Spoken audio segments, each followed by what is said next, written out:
Hey everyone, it's Stacey and I've got a super quick and easy project for you today. We're going to be making these snap pouches, and I thought with Christmas coming up it would be really neat to make one that would fit a gift card. So I've got the exact sizes for you. Let me show you how. To make our pouch you'll need two pieces of fabric, one for the outer and one for the lining, and they both measure 5 inches by 8 inches. Then you'll need a single-sided piece of iron-on interfacing, and I'm using Palon Shape Flex SF101. And that needs to measure 4.5 inches by 7.5 inches. And then you will need these cam snaps. So I've got one set of cam snaps in all, which is what punches your hole through so you can put your cam snaps on, and a pair of cam snap pliers. And I know that is a little bit of an outlay to purchase them, but I decided to bite the bullet and buy them because I think it is really handy to be able to do cam snaps with your little projects. So I think it's a great investment to make. So with the fabric that you'd like to be the lining, I've got it here facing wrong sides up. So if I just lift it up, you can see that's the right side facing down. I'm going to take my interfacing, and one side has got like little rough bubbles on it. That's the glue. I'm going to make sure that's facing down on my fabric. And then I'm going to just place it in the center. So we want about 1/4 inch around all 4 sides. And when you're happy it's in the center, let's just press that.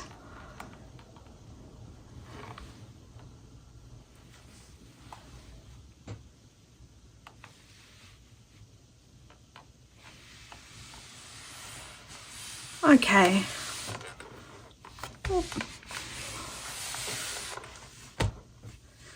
Now let's move on to the next step. So now I've got my piece that we just ironed the interfacing on. All I'm going to do is take my ruler and I'm going to measure the center, and when I've found the center I'm going to put a dot right at the very top. So, this should measure 5 inches. So half of 5 inches is 2.5. And I'm just going to find 2.5 on my ruler and mark a dot right at the very top there. Can you see that? Then what I'm going to do is do exactly the same, but 1 inch from the edge down. And I'm going to do it right on the very edge on both sides. Okay, now what I'm going to do is I'm going to take my ruler and find that first dot and rule a line from dot to dot with my ruler.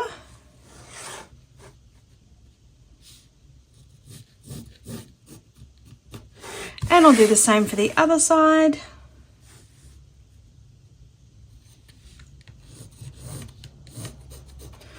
Okay, now once they're on, I could either use scissors or my rotary cutter to cut them, but first what I'm going to do is I'm just going to take my fabric that's for my top and I'm just going to face them right sides together. I'm kind of cheating here because I want this project to be super quick. So I've got my right sides together. I'm going to line up all those edges and I will just pop a pin in just to make sure it stays in place. Now, like I said, I'm kind of cheating. I'm just doing this the quickest way possible.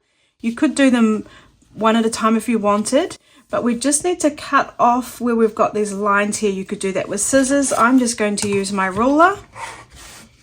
I'm lining up my ruler on the line that I drew, and now I'm using my cutter. The reason why I didn't just do this without ruling it is because I didn't want to accidentally get it wrong, and then once you've cut, well, you can't put the fabric back on. So it's just safer to rule it and then cut it. So there we go. Now what we're going to do is just pop in a few more pins just to keep it secure.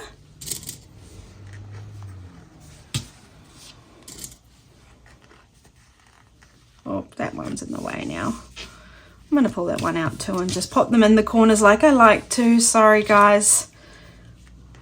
There we go. So you know what? I'm just going to put in a couple on the sides. So I've got all my edges still lined up nicely. I've cut off where I drew those lines. Now what we're going to do is sew around the entire edge, but we will leave an opening of about 1.5 to 2 inches down near the bottom on one of the sides. Now if you like to, you can just remember that and sew around and stop, but if you'll forget, you could easily just do a little marker where you want to start and where you want to stop. So that's about 2 inches. Let's sew that. So I'm going to start here at this marking, go all the way around and then stop here. I will do a back stitch because sometimes it can come undone when we're turning it right sides out. And I've got my brand new Juki TL-2010 Q. I've got a video on it if you want to check it out, and I'm lifting up my foot now, but I've forgotten I've got a knee lifter, so I'm going to use that. And I'm going to be stitching with a 1/4 inch seam allowance, so I'll just go forward a few stitches, go back a couple of stitches, and then I'll go forward again. And then at the corners, I'm just going to do my best guess at a 1/4 inch seam allowance, and this is a new machine for me, so bear with me here. As I come to those pins, I'll just pop them on my pin caddy.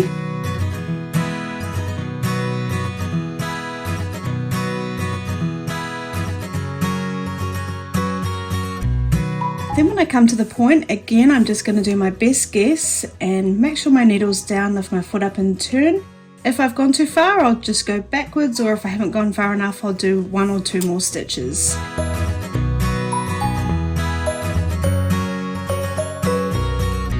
Okay, so I'm back to the side that I started on. I'm just going to come down to that second marking.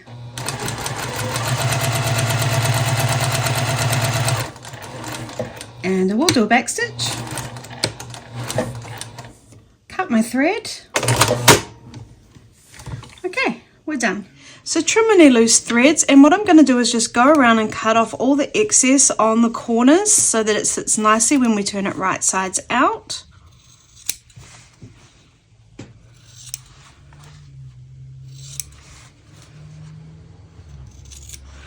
And then what I'm going to do is find my opening,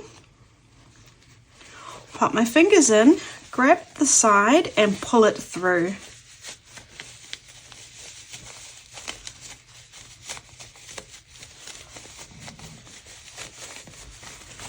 Okay, and then we want to push it all out so it's sitting the best we can. Then I like to use a point turner, or you could use something else that you've got blunt. I know some people like to use a chopstick. And then just on those corners there, I'm just going to give it a push so that they're all sitting really nicely.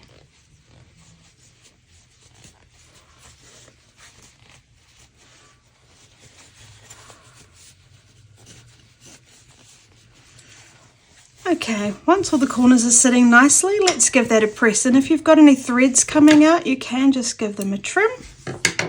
So what I'm going to do now is find the opening, make sure it's all sitting really nicely and give it a press. Now we want it to look like it was never even there. So you might need to just check that they're lined up nicely before you press. And then I will give it a press. And then what I'm going to come around and do is just roll out all those seams so they're sitting really nicely. And it's looking pretty good. And then once I'm happy, I'll give it the whole piece a press.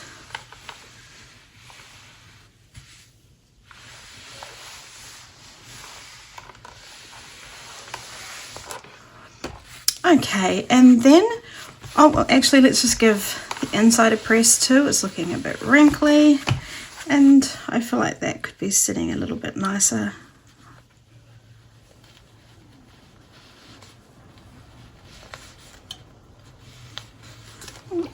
Okay. All right, so once you're happy with it, have the side that you'd like to be the lining facing you. I've got this cute little Christmas Bambi fabric here, and then we're going to fold this up. And we want to fold it up about 2 inches and 3/4. So I'm just going to take a ruler, and this is really personal preference. You might want to do it less or more, but for me, I think about 2 3/4 is perfect. And then when it's right, I will just give that another press down the bottom of that fold. Then I'm going to fold the top down, and I tend to not fold it like right down on this top seam here. I tend to just give it a little bit of, what's the word, room up the top here. So I guess I'm allowing maybe a 1/4 inch, not quite a 1/4 inch room, and then I'm folding that down. And then what it looks like is this is, maybe we could measure that. How far away are we from the bottom here? 1, 2, 3, 4. So about 1 1/4 inches away from the bottom. But that doesn't really matter, just get it to how you like it. I can see that little guy's like kind of trying to line up. So actually, to match my fabric, I'm actually going to bring mine down just a little bit so that these guys here all line up. Yours probably won't do that. I'm going to guarantee almost it won't do that because you're not using this fabric and that was just a fluke. But I'll give that a press. Okay, you can see how it's taking shape now. And all we're going to do now is, I actually like to sew it on this side because then we're going to come up and across and then back down, and then that will be the top. So I just will pop a pin in on this side, of course making sure those edges are lined up nicely, and on this side making sure those edges are lined up nicely. And then we're going to do a top stitch about 1/8 of an inch around the whole edge here. I'm not going to worry about the bottom edge, and what that does is it's a top stitch which is decorative, but it also closes the two sides. So now with about a 1/8 of an inch seam allowance, I'm going to start at the top here. I will do a back stitch. I'll come all the way down, around, and then back up here, and then do a back stitch again.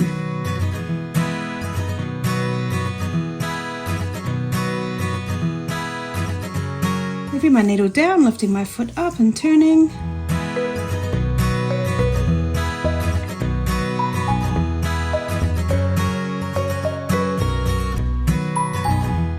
Okay, cutting my thread, and then what you'll want to do is just trim all your thread as close as you can to your stitches without accidentally cutting them.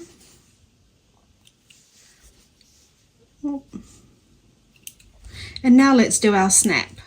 So now we're going to attach our snaps. Now you don't have to buy all these pieces individually. You can pick up kits for about $12 and upwards. I'll put a link in the description below.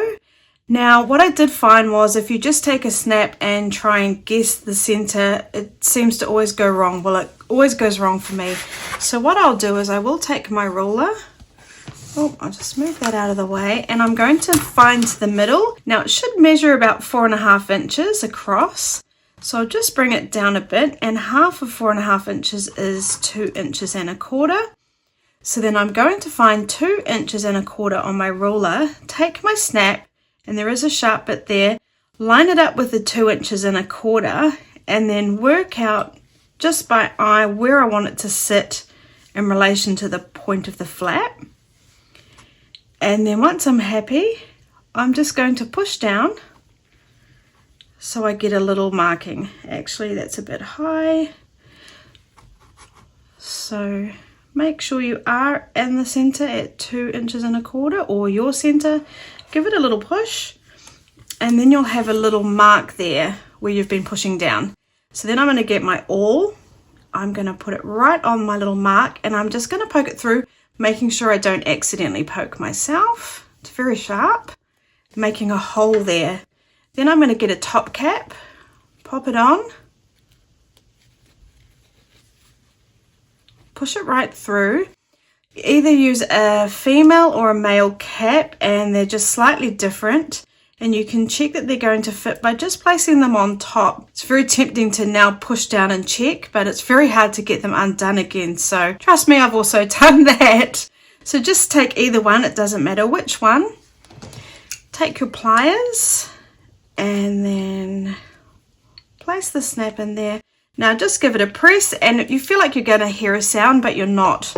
All that's happening is that little plastic bit that was pointing out is kind of mushed down, holding it in place.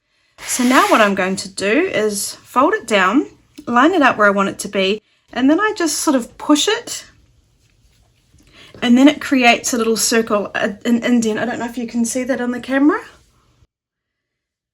So then I'll just get my awl again and pop it right in the center of that circle indent it did. Again, being careful not to cut myself, and being careful not to accidentally go all the way through the back layer here. So that's fine. I'll take my little cap again, but this time we're going in from the back, popping it through the hole we just did, pushing it all the way down, taking the other piece, getting my pliers, making sure they're positioned correctly, and pressing, and we're done. It is just so easy. And then voila, we've got our little snap purse. Isn't that cute? And it's so easy. I'm really glad that I finally took the plunge and invested in a little kit.